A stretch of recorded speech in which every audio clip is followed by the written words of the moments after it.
নমস্কার বন্ধুরা, নীলগোপাল একাডেমির পক্ষ থেকে আপনাদের স্বাগত জানাই। আরও একটি গুরুত্বপূর্ণ আপডেট নিয়ে আমি আপনাদের সামনে হাজির হয়েছি। বন্ধুরা, আজকে যে বিষয়টি নিয়ে আলোচনা করব সেটি হলো ফার্স্ট ফেজ থেকে ফোর ফেজের যে এরিয়ার টাকা বাকি রয়েছে, সেই এরিয়ার টাকা ডিআই অফিস থেকে কোন মাসে দেওয়া হবে, এছাড়াও কত মাসের এরিয়ার টাকা দেওয়া হবে, এই সমস্ত বিষয় নিয়ে আজকের ভিডিওতে আমি বিস্তারিত আলোচনা করব। সো বন্ধুরা, ভিডিওটি শুরু থেকে শেষ পর্যন্ত স্কিপ না করে অবশ্যই দেখবেন। আর ভিডিও শুরু করার আগে আপনাদেরকে ছোট্ট একটি রিকোয়েস্ট, আপনি যদি আমার চ্যানেল নতুন এসে থাকেন তবে অবশ্যই চ্যানেলটি সাবস্ক্রাইব করুন ও পাশে দেওয়া বেল আইকনে ক্লিক করতে ভুলবেন না পরবর্তী নতুন ভিডিও নোটিফিকেশান পাওয়ার জন্য। বন্ধুরা, আপনারা যারা ফার্স্ট ফেজ থেকে ফোর ফেজের আইসিটি কম্পিটিচার রয়েছেন, আপনারা প্রত্যেকেই জানেন যে 2024 সালের এপ্রিল মাসে আমাদের জিও তৈরি হয় এবং পে ফিক্সেশন রেডি হয়, এবং জিওতে পরিষ্কারভাবে বলা হয়েছিল, সেই অর্ডার কপিতে পরিষ্কারভাবে বলা হয়েছিল যে এপ্রিল মাস থেকে 2024 সালের এপ্রিল মাস থেকে আইসিটি কম্পিউটার টিচাররা বর্ধিত বেতন পাবেন। কিন্তু এই এপ্রিল মাস থেকে আগস্ট মাস পর্যন্ত কোনোরূপ বর্ধিত বেতন আইসিটি কম্পিউটার টিচাররা কিন্তু পাননি। সেপ্টেম্বর মাস থেকে বর্ধিত বেতন পেতে শুরু করেন। 2024 সালের সেপ্টেম্বর মাস থেকে কিন্তু বর্ধিত বেতন পেতে শুরু করে আইসিটি কম্পিউটার টিচাররা। যেহেতু জিও কার্যকরী হয়েছিল এপ্রিল মাস থেকে, এই জন্য ডিআই অফিস থেকে বলা হয়েছিল যে এপ্রিল থেকে আগস্ট মাস পর্যন্ত এই 5 মাসের এরিয়ার টাকা ডিআই অফিস থেকে প্রদান করা হবে। যখনই ডিআই অফিসে বড় কোনো ফান্ড অ্যালট হবে তখনই কিন্তু এই 5 মাসের এরিয়ার টাকা দিয়ে দেওয়া হবে। কিন্তু বন্ধুরা, এখনও পর্যন্ত ডিআই অফিস থেকে এই এরিয়ার টাকা কিন্তু প্রদান করা হয়নি। আপনারা প্রত্যেকেই জানেন যে এরিয়া সংক্রান্ত বিল আপনারা প্রত্যেকেই জমা করেছেন ডিআই অফিসে, কিন্তু এখনও পর্যন্ত কিন্তু ডিআই অফিস থেকে কোনোরূপ এরিয়া টাকা কিন্তু প্রদান করা হয়নি। আমাদের প্রতিনিধি টিম ডিআই অফিসে গিয়েছিলেন এবং খোঁজখবর নিয়েছেন যে বড় ফান্ড কিন্তু এসে গেছে, বড় ফান্ড আসছে প্রত্যেক ডিআই অফিসে, তা সত্ত্বেও কিন্তু আমাদের এরিয়ার বিল পেমেন্ট করা হচ্ছে না। বলা হয়েছিল যে এই মাসে, অর্থাৎ এই 2025-এর এপ্রিল মাসে কিন্তু বলা হয়েছিল যে এরিয়ার টাকাটা একদম পেমেন্ট করে দেওয়া হবে। কিন্তু এপ্রিল মাস তো প্রায় শেষ হতে চললো, দেখা যাক আর কটা দিন বাকি রয়েছে, তাহলে বুঝতে পারবেন যে এরিয়ার টাকা এই মাসে যদি না হয় তাহলে বুঝবেন যে বিস্তর কিন্তু সমস্যা রয়েছে। তো এখনও পর্যন্ত দুটো ডিস্ট্রিক্টে এরিয়ার টাকা কিন্তু পেয়ে গেছে, সেটা হচ্ছে আলিপুরদুয়ার আর মুর্শিদাবাদ। এই দুই ডিস্ট্রিক্টের আইসিটি টিচাররা কিন্তু এরিয়ার টাকা, এই 5 মাস এরিয়ার টাকা কিন্তু পেয়ে গেছেন।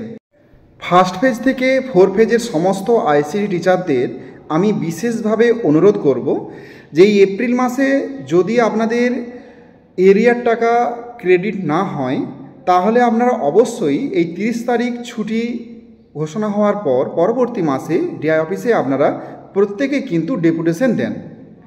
এই ডেপুটেশনে শুধু যে এরিয়া সংক্রান্ত বিষয় থাকবে এমনটা নয়, আমাদের এখনও এই কম্পিউটার বিষয়টিকে বাধ্যতামূলক করা হয়নি। কেন? এই বিষয়টিও কিন্তু উল্লেখ রাখতে হবে এই ডেপুটেশনে। আমাদের ডেপুটেশনে আরও উল্লেখ রাখতে হবে যে ইপিএফ চালু করতে হবে এবং আরও অন্যান্য সুবিধা প্রদান করতে হবে। শুধু যে এরিয়া সংক্রান্ত বিষয় নিয়ে আমাদের লড়াই এমনটা নয়, এর সাথে সাথে কম্পিউটার সাবজেক্টটিকে যেমন বাধ্যতামূলক করা হয়, প্রত্যেক ছাত্রছাত্রী গুরুত্ব সহকারে যাতে এক্সাম দিতে পারে এবং তার নাম্বার যেন ফাইনালে অ্যাড হয়, মার্কশিটে ওঠে, এই সমস্ত বিষয়গুলি নজর দিতে হবে। বন্ধুরা, আপনারা প্রত্যেকে একটা জিনিস ভালো করে লক্ষ্য করুন, যতদিন আপনারা ইউনিয়নে অ্যাক্টিভ ছিলেন, যতদিনে আপনারা পথে নেমেছিলেন, ততদিন কিন্তু আপনাদের সুযোগ সুবিধাগুলো ধীরে ধীরে প্রাপ্ত হয়েছে। কিন্তু যখন থেকে আপনাদের বর্ধিত বেতন আপনারা পাচ্ছেন, আপনারা হয়তো ভাবছেন যে আর আন্দোলন করে কী লাভ, আমরা তো বর্ধিত বেতন পেয়ে গেছি। না বন্ধুরা, নিজেদের অস্তিত্ব টিকিয়ে রাখতে গেলে আপনাদের আন্দোলনটা কিন্তু চালিয়ে যেতে হবে। যতদিন আন্দোলনটা চালিয়ে যেতে পারবেন, ইউনিয়নে অ্যাক্টিভ থাকবেন, ততদিনই কিন্তু আপনি একটা সুরক্ষা জোনে থাকবেন। যবে থেকে হাল ছেড়ে দেবেন, সঙ্গে সঙ্গে দেখবেন আপনার জীবনে বিভিন্ন রকমের সমস্যা আসছে। এই জন্য বলবো যে ইউনিয়নের হাত শক্ত করুন এবং প্রত্যেকেই পরবর্তী মাসে ডেপুটেশন দিন প্রত্যেক জেলার ডিআই অফিসে। এখানে 5 ফেজ এবং 6 ফেজ সমস্ত আইসিটি টিচারেরও এখানে একটি বিষয় আমি বলতে চাই, আপনারাও লক্ষ্য করুন। দেখুন, 2024 সালের সেপ্টেম্বর মাস থেকে বর্ধিত বেতন পেতে শুরু করেছে ফার্স্ট ফেজ থেকে ফোর ফেজ। তো তখন থেকে কিন্তু ওনারা সমস্ত আন্দোলন থেকে কিন্তু ওনারা দূরে সরে গেছেন। আন্দোলন থেকে দূরে সরে যাওয়ার কারণে কিন্তু দেখুন এরিয়ার বিল আটকে গেছে, কম্পিউটার সাবজেক্ট এখনও বাধ্যতামূলক করতে পারেননি এবং পিএফও কিন্তু চালু হয়নি। এই জন্য বন্ধুরা আমি 5 ফেজ এবং 6 ফেজের বন্ধুদের বিশেষভাবে অনুরোধ করব যে আপনারা আপনাদের ইউনিয়নের হাত শক্ত করুন, ইউনিয়নের সাথে কিন্তু জুড়ে থাকুন।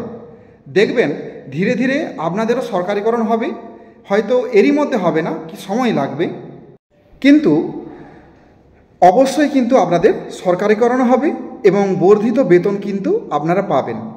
5 ফেজ এবং 6 ফেজ আইসি টিচারদের আমি আরও কিছু কথা বলতে চাই। আন্দোলন যে শুধুমাত্র রাস্তায় নেমে করতে এমনটা তো নয়, বিভিন্নভাবে হয়, আপনারা সেটা করে চলেছেন আমি জানি এবং সেটা খোঁজ নিয়ে দেখেছি, আপনাদের ধীরে ধীরে কর্মসূচি কিন্তু এগোচ্ছে। কিন্তু আপনারা যে এই যে ইন্টারনেট প্ল্যাটফর্মে এই যে সোশ্যাল মিডিয়ায় বিভিন্ন জায়গায় কমেন্ট করছেন, আরও একবার বলছি, এই যে ফেসবুক বা বিভিন্ন ইউটিউব এই যে বিভিন্ন প্ল্যাটফর্মে আপনারা কমেন্ট করছেন, কমেন্টগুলো কিন্তু গঠনমূলক কমেন্ট করবেন, উল্টোপাল্টা কমেন্ট করবেন না। কেন আপনাদের সরকারিকরণ করা হবে? আপনাদের স্কুলে গুরুত্ব কী? আপনারা কী কী কাজ করেন? কেন আপনারা চাইছেন যে আমাদের সরকারিকরণটা হোক? সেই জিনিসগুলো বিষয়গুলো নিয়ে আপনারা কমেন্ট করুন যে আপনার স্কুলে কী কী কাজ করেন, আপনাদের স্কুলে গুরুত্ব আসলে কী, কেন আপনাদের সরকারিকরণ করতে হবে, এই সমস্ত বিষয় নিয়ে কিন্তু গঠনমূলক কমেন্ট করবেন বিভিন্ন জায়গায়, উল্টোপাল্টা কমেন্ট করবেন না। যদি কমেন্ট করতে ভালো না লাগে একদম কমেন্ট করবেন না, বাজে কমেন্ট একদম করবেন না, কারণ আপনাদের কমেন্টগুলো কিন্তু বিভিন্ন মানুষজন দেখছে এবং তাদেরও মনে কিন্তু প্রতিক্রিয়া জাগছে। যদি কমেন্ট করতে হয় গঠনমূলক কমেন্ট করুন যে আপনাকে কেন সরকারিকরণ করা হবে, আপনি কি কাজ করেন স্কুলে গিয়ে, সেই সমস্ত বিষয়গুলো তুলে ধরুন। কি আমি লক্ষ্য করছি যে আপনারা শুধু বলছেন যে ফার্স্ট পেজ থেকে 4 পেজ সরকারিকরণ হয়ে গেছে, আমাদের কেন হবে না, এই বিষয়টা শুধু বললে হবে না, এর সাথে সাথে আপনারা কি কাজ করছেন, কতটা পরিশ্রম করছেন স্কুলে, আপনাদের স্কুলে প্রয়োজনীয়তা কী, এই বিষয় নিয়ে গঠনমূলক কমেন্ট করবেন। যদি কমেন্ট না করতে পারেন করবেন না, ছেড়ে দিন, যদি করেন গঠনমূলক কমেন্ট করবেন। ইউনিয়নের হাত শক্ত করুন, ঐক্যবদ্ধ থাকুন, লড়াই কিন্তু জারি রাখুন, লড়াই একদম ছেড়ে দেবেন না। আপনি কি ভাবছেন যে ফেসবুকে দুটো একটা কমেন্ট করে দিলাম, ইউটিউব চ্যানেলে দুটো একটা কমেন্ট করে দিলাম, তাহলেই হয়ে যাবে সব কিছু, আর আপনি ঘরে বসে থাকবেন আপনার সরকারিকরণ হয়ে যাবে? এত সোজা কোনো দিন নয়। বারবার বলছি ইউনিয়নের হাত শক্ত করুন এবং আন্দোলন জারি রাখুন। দেখতেই পাচ্ছেন এই ফার্স্ট পেজ থেকে 4 পেজের জবে থেকে আন্দোলন চলছিল ঠিকঠাক, সব কিছু প্রাপ্ত হয়েছে।